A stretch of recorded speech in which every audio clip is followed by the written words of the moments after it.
Well, good afternoon. I am so thankful to have you back here at Clay Road Baptist Church for our weekly update. And man, do we have a ton of stuff to cover today. So I just want to thank you for dropping in. If you're viewing this after the fact on YouTube, we appreciate you wanting to stay in touch with our community. We're hearing from folks all over basically the world that are watching us online at various times and are being blessed by the services. And so we're truly thankful not only to be able to do what we're doing, but that it is actually somebody out there's listening. So thank you so very much for your input. Let's go ahead and get started. As of today, in the United States, there are 1,012,147 confirmed cases of COVID-19. There's been 56,933 deaths nationwide, but the good news is they have had 139,419 recover. And so that's the good news, that the recovery rate is far outpassing the death rate. In Texas, we've had 25,297 confirmed cases with 666 fatalities.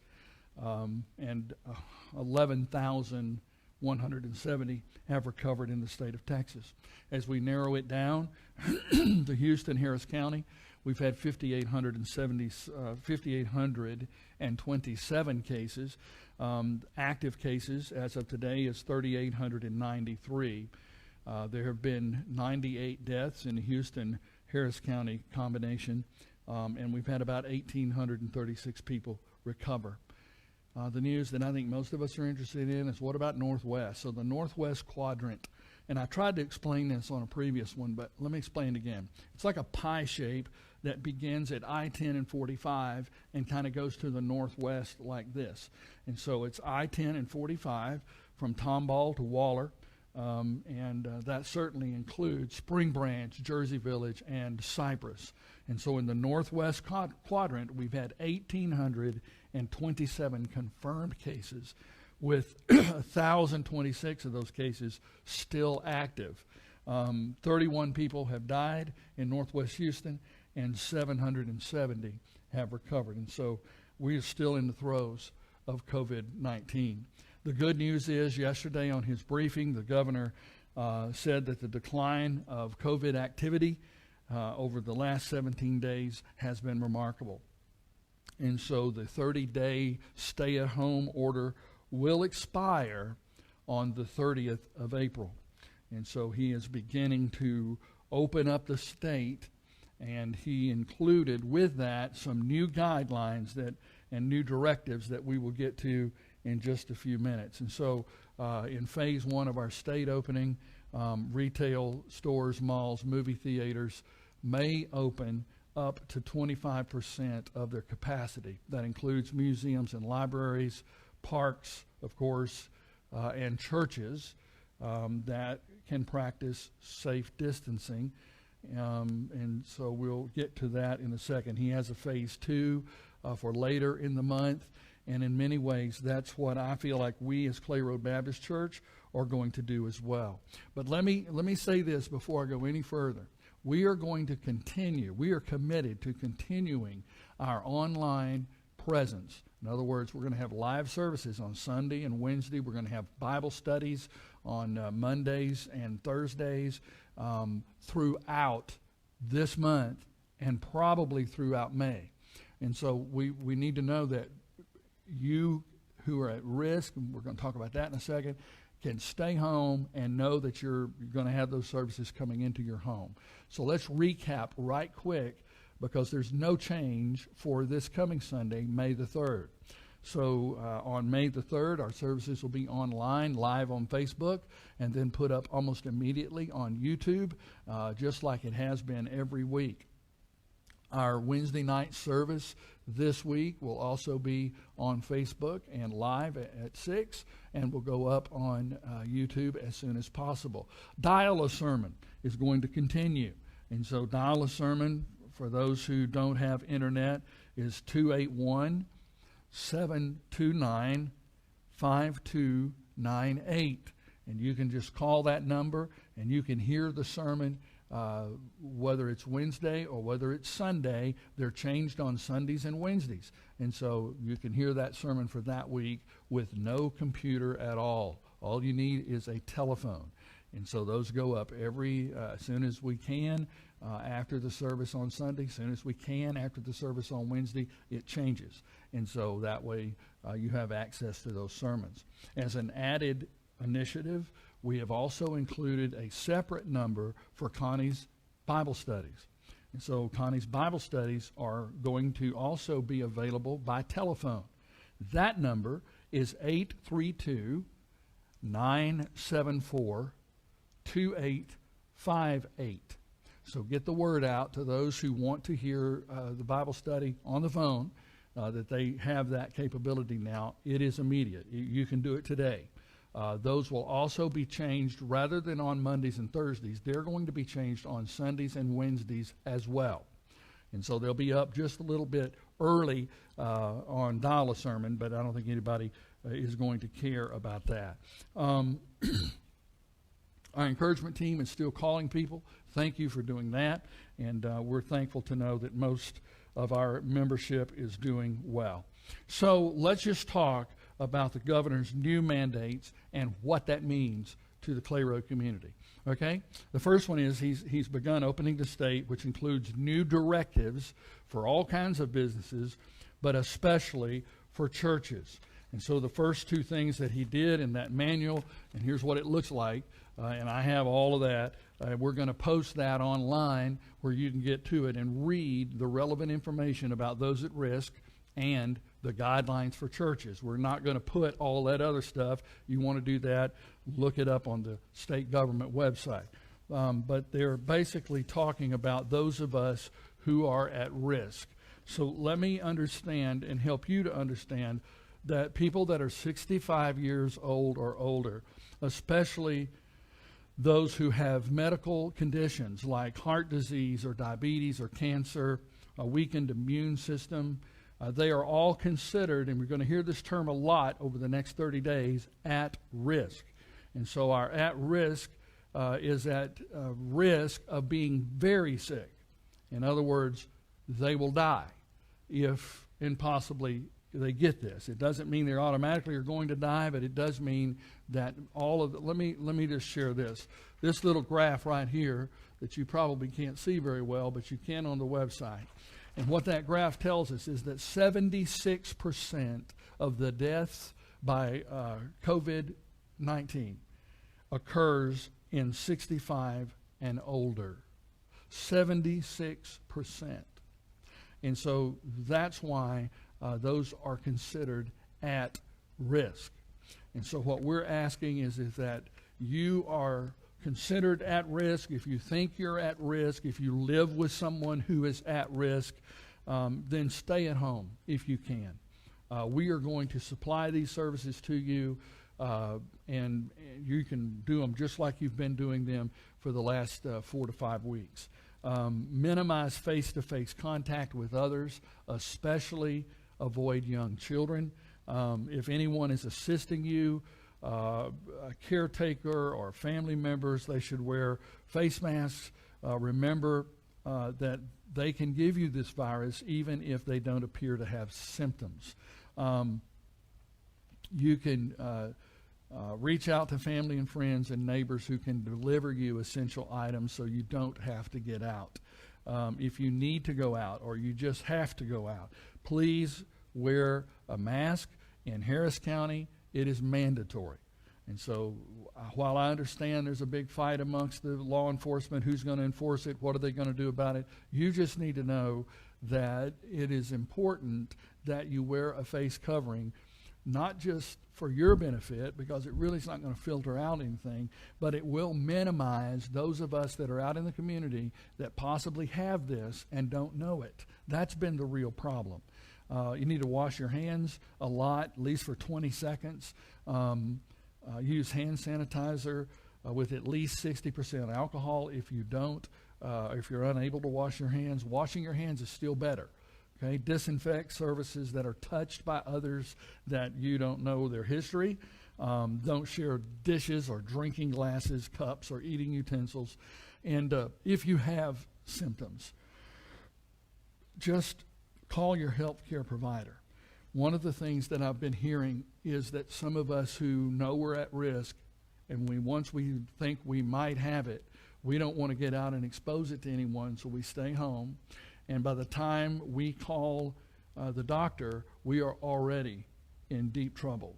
And so my recommendation is this: if you are an at-risk individual, if you even suspect you might have COVID, call the doctor, give them a heads up, and then be prepared to go to the hospital sooner than later.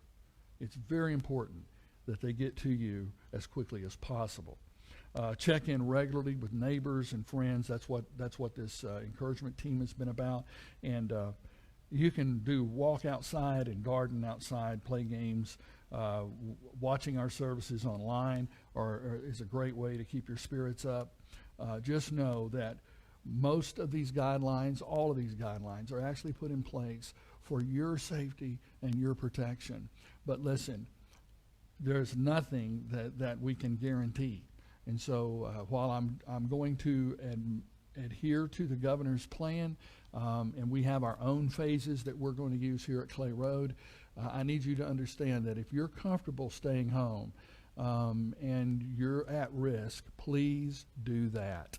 We don't want anyone to die from this, and we certainly don't want anyone to be sick. So that being said, let me move into what we are going to do as a church.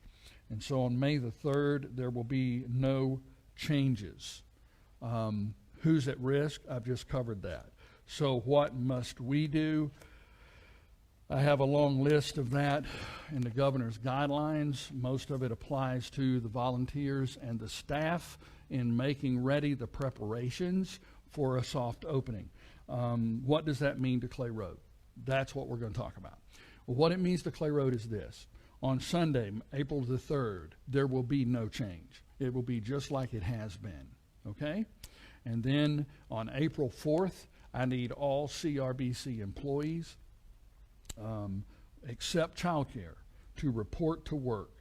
So you need to come to work on that Monday, and we will discuss any further working at home, etc. But I need all hands on deck except for childcare, because we have to repurpose our facility, and it's going to take a lot of bodies and arms to do that. So I need all employees back at work on April the 4th. That would include maintenance and setup and my staff as well.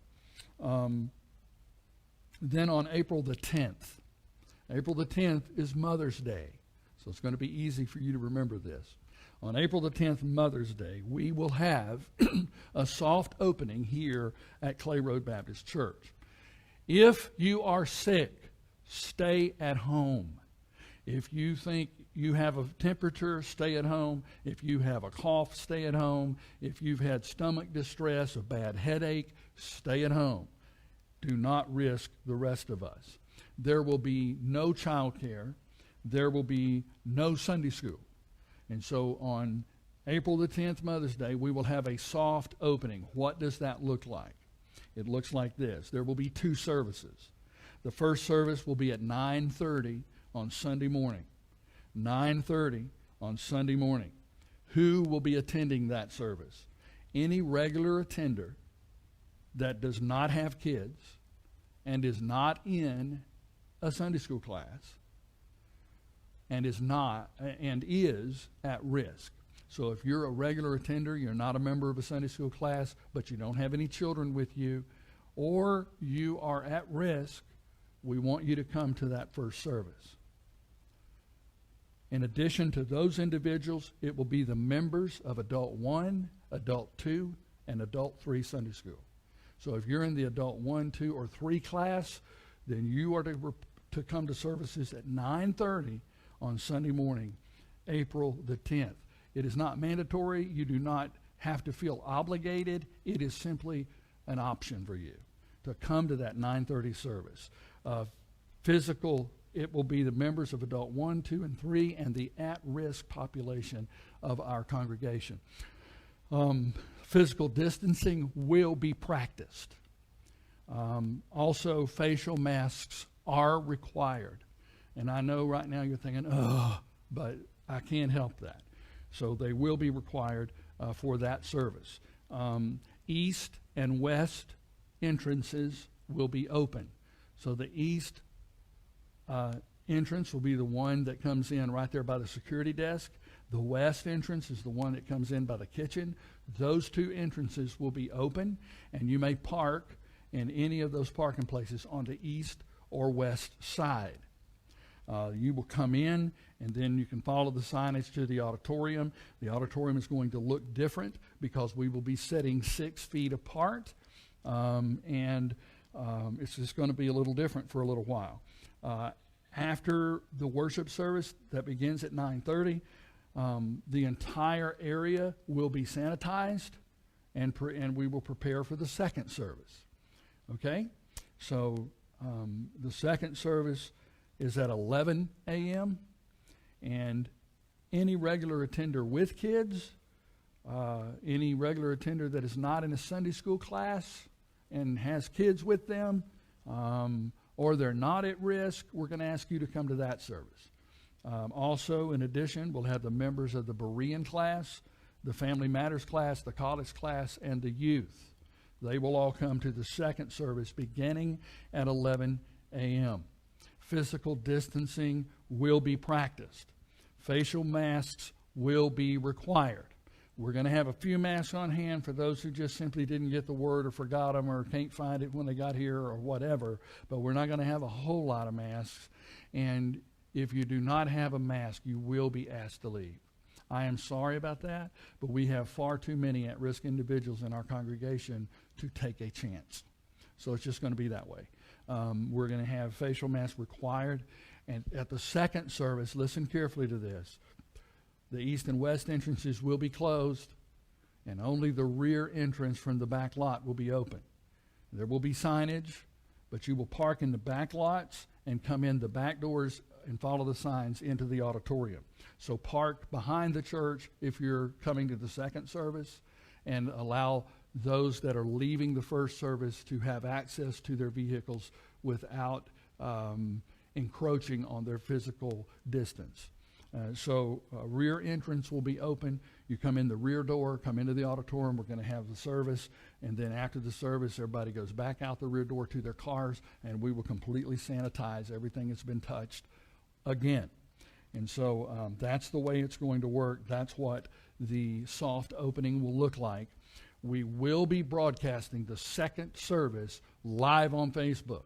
So for those of you who choose to stay at home, who are at risk, etc., you will still be able to worship with us via our social media platforms, because they will still be done live at the second service. And so it's going to be a little different, and I understand that. I want us to understand that business as usual, or whatever normal is, it will become a new normal. And so that is our plan that we're going to do on April the 10th. On April the 17th, we're going to follow the exact same format. And then according to our governor, after 2 weeks of doing things this way, holding our attendance at about a 25% level, which we had to split services to do, and by practicing social distancing, requiring a mask for those of us in Harris County, and those kind of things, if we have not seen a spike in COVID cases, then we'll enter phase 2, and I will talk to you more about that at another time, because it's still 3 weeks away. So a lot of things can happen, as you know, in 3 weeks. So until we have more information and until we see how this is going to work, we are going to then add Sunday school, add child care, only have one service again, all of that toward the end of next month.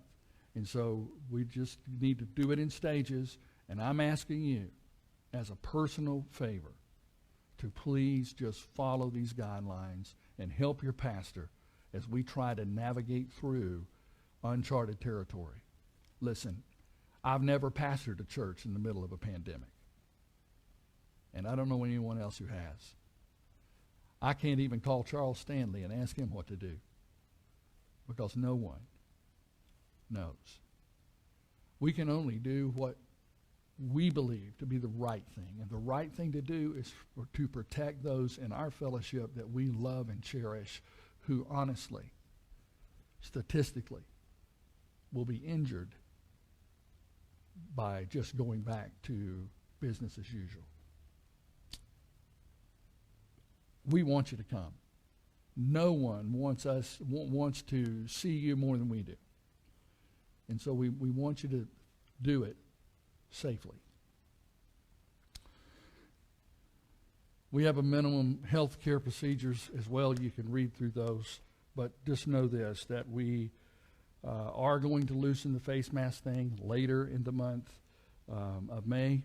And then we will go to one service with social spacing and add Sunday school and child care and all of that stuff. But first, we need to successfully navigate the soft reopen without significant exposure. It's just that simple. I know. It seems like today that the news just keeps worse and gets worse. Financially, things are in an uproar. I've been preaching out of Psalms. But you know, I ran across this psalm, and I want to leave you with this thought today. Because the psalm today is Psalm 70. It's been called the SOS psalm. SOS is actually, many of you think it is save our ship, right? It's not. It's save our souls. That was the original intent of that Morse code.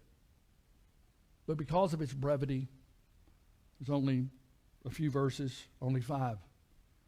It's been heralded as the SOS psalm. And I want you to hear the word of the Lord. Oh God, hasten to deliver me. Oh Lord, hasten to my help. Let those be ashamed who humiliate, who seek my life. Let those be turned back and dishonored who delight in my hurt. And let those be turned back because of their shame who say, aha, aha. Let all who seek you rejoice and be glad in you. And let those who love your salvation say continually, let God be magnified. But I am afflicted and needy. Hasten to me, O God. You are my help and my deliverer. O Lord, do not delay. You know, there's very little evidence as to the setting of this psalm other than the title. The title says it's for the choir director, a psalm of David for a memorial. And so it's a psalm written by David that was for public use. And it was a memorial. So it was written, the phrase for memorial can also be translated as to bring to remembrance. It's a Hebrew term used that simply means for bringing to remembrance something of significance or for reminding. And so it's a record for the purpose of reminding, a record of some valuable lessons which have been learned from what he has experienced during the trials that he refers to. You know, Jesus asked us to partake of his Last Supper. Why? As a remembrance of what he did for us. And so this psalm was written as a reminder that would encourage those that are being persecuted. It's a psalm of a good man who suffers persecution. There are many who think it is copied almost word for word from the last 5 verses of Psalm 40. Psalm 70 is not a mere copy of Psalm 40, 13 through 17. But substantially, it is the same.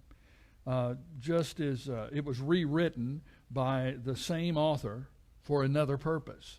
We find that in other Psalms. For instance, the similarities between Psalm 14 and Psalm 53. But Psalm 53 is not a verbatim copy of Psalm 14, just as Psalm 70 is not a copy of Psalm 40. It is a rewritten psalm by the same author and for other purposes, whatever that purpose was. And so the theme and words that are used are thematic of many psalms. And so let me just give you some examples. Notice this. Psalm 70 verse 1 says, O God, hasten to deliver me. O Lord, hasten to my help. Psalm 40 verse 13 says, Be pleased, O Lord, to deliver me. Make haste, O Lord, to help me. So they're similar, right? In Psalm 70, verse 2, it says this: "Let those be ashamed and humiliated who seek my life. Let those he turned back and or let those be turned back and dishonored who delight in my hurt." In Psalm 40, verse 14, it says, "Let those be ashamed and humiliated together who seek my life to destroy it. Let those be turned back and dishonored who delight in my hurt." And you're thinking, well, that is almost the same thing, but it's not exactly the same thing. And listen to Psalm 35, verse 4. "Let those be ashamed and dishonored who seek my life. Let those be turned back and humiliated who devise evil against me." So it is a reoccurring theme, not necessarily a verbatim copy of a former psalm. And that theme is something that continues to permeate the Psalms. He goes on in Psalms 70, verse 3, "Let those be turned back because of their shame who say, aha, aha," right? Well, listen to Psalm 40, verse 15. "Let those be appalled because of their shame who say to me, aha, aha." Psalm 35, verse 21. "They open their mouth wide against me. They say, aha, aha, our eyes have seen it." It's a reoccurring theme. That those who live for the Lord will face persecution. And this psalm is an SOS psalm to ask God for comfort and help. This psalm contains important principles for the people of God to remember. First of all, it's this: pain is universal. We will all have pain. David cries out to God and because of his enemies. It's a prayer often repeated by David in the Psalms. And if you remember David in his life, he had many enemies. He had David had Goliath, he had the Philistines, he had Saul, he had Absalom. The list was almost endless. And truthfully, I think it's important for us to note that David did not go out of his way to make enemies. They just seemed to find him. And I think there are some of us who are kind of feeling that way. We didn't go out of our way to cause anything, but all of this trouble just seems to find us, right?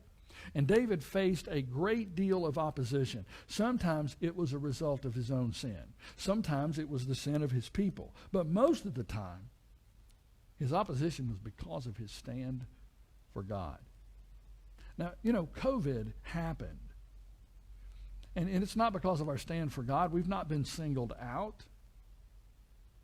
But it's because of the fallen world that we live in. But that doesn't make the silent enemy any less troublesome. It doesn't make our fear any less.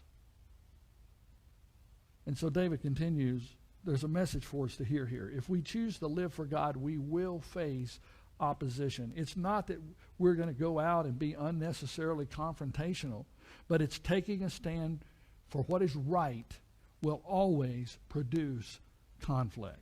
So let me remind you that all the disciples, except for John, died martyrs. Understand that Paul said to Timothy in 2 Timothy 3:12, "Indeed, all who desire to live godly in Christ Jesus will be persecuted." And so the urgency of Psalm 69:17 has actually reached a boiling point, and David prays with urgency out of universal pain. His afflictions are severe. His enemies are many. He is overwhelmed by his position. And I think the fact that he is overwhelmed is at least where we are today, because many of us are just overwhelmed. We're overwhelmed at having to wear a mask. We're overwhelmed at the financial repercussions of COVID-19. We're overwhelmed that we can't have church. We're overwhelmed about you name it. And so this universal pain permeates. He cries out to God, who is his only source for deliverance. And he cries out with urgency and agony that comes only from desperation. Listen to me. There are situations in life where 5 minutes can seem like 5 hours. There are circumstances where days can seem like months, and months can seem like years. If you don't believe me, just think back. How long have we actually been doing this? Sunday, I said it's been 8 weeks. It's just barely 6. But it seems to me like it's been a year. Doesn't it seem that way to you? And there's something about situations in life that can make time just drag on. And the more desperate we are, the more fervent our prayer is. And fervent prayer is prayer that is effectual. In fact, James chapter 5, verse 16 says, the effectual, fervent prayer of a righteous man availeth much. Persistence prevails when indifference fails. I'm sure David had asked God for deliverance before, but God didn't seem to respond. So with urgency and desperation, he cries out yet again for deliverance. There are times when God's timetable and hours are simply not the same. If there is pain involved, it certainly becomes apparent that we need to realize that sometimes God's delay of deliverance develops our demeanor and deepens our dependence on him. The chief result of prayer is not to have God agree with our will. No, the chief result of prayer is that we will be led to accept his will. His goal is not the gratification of our desires, but rather the perfection of our being. Many times, God's perceived delay is actually an answer to our prayer.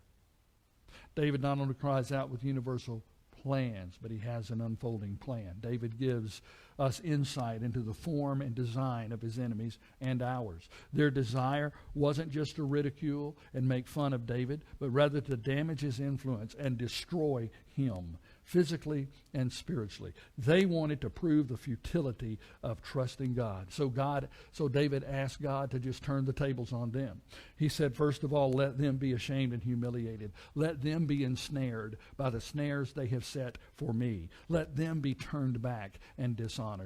And then David goes on with his praise. In the midst of David's struggles with those who oppose him, he says something which is profound. Let God be magnified. You know, if I have a prayer throughout all of this COVID, it's that God would be magnified, and he is. That Hebrew word, gadol, is often in the Old Testament. It's used many, many times, 115 times at least in the Old Testament. And that word means to make large. It also is translated great or greater or grew, grown, exceed, past all, brought up, promoted, evidenced or advanced, lifted up or increased. You know, magnify is not a word we often use in the English language unless we're referencing binoculars or microscopes, something, a magnifying glass. And in the case of magnifying glasses and microscopes, that it's used to do a close inspection. So what he's actually saying is, let your reputation, Lord, your name and influence be enlarged by those that seek you and those that love your salvation. We're to be thankful and to testify. This concept is taught throughout the Bible. Those that taste the deliverance and divine grace of God should testify of divine goodness. And let those that seek God find him, and those that find him share him. The psalmist of 107 verse 2 said, let the redeemed of the Lord say so, whom he has redeemed from the hand of the adversary. And then in verse 5, the psalm ends as it began. Most of the time, psalms begin in desperation and end in joy. This is not one of those. This is an SOS psalm. This is one that's fired up like a rocket in a moment of despair. And so verse 5 ends just as he began. Do not delay. Rescue me. Once again, his turmoil overwhelms him as the stress and strain of his circumstances overtake him. I am afflicted and needy.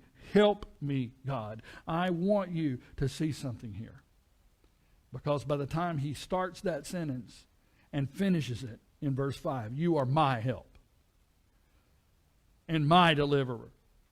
And so the psalmist's confidence was based on two very important facts. The same confidence you can have today based on the same facts. Number one, that his promise of God are to his people. If you belong to him, he has you safely in the palm of his hand. And there is nothing, no power, no virus, no governmental authority, nothing that can pluck you from the safety of his grasp. Number two, his past experience led to expectancy. David expected God to perform. Why? Because God had performed so many times in his past. It was simply unreasonable for him to believe that this time was any different. And then finally, we all need what the psalmist requested, deliverance. We long for it. We long for a haircut. We long for a hug. We long for the days when we can be together again and we can find some sense of normalcy.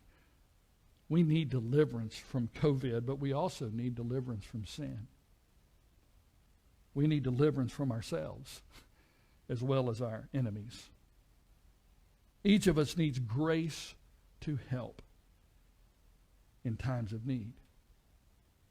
But we can only receive that grace when we approach the throne of grace for ourselves. Hebrews 4:16 says, we can come boldly under the throne of grace to find help and grace to help in time of need. I want to encourage you today. Cases are dropping. It's improving. Stay the course and share your heart's honest cry with not only the one who can affect change, but the one that can hold you safe through it all. God bless you. We'll see you tomorrow night.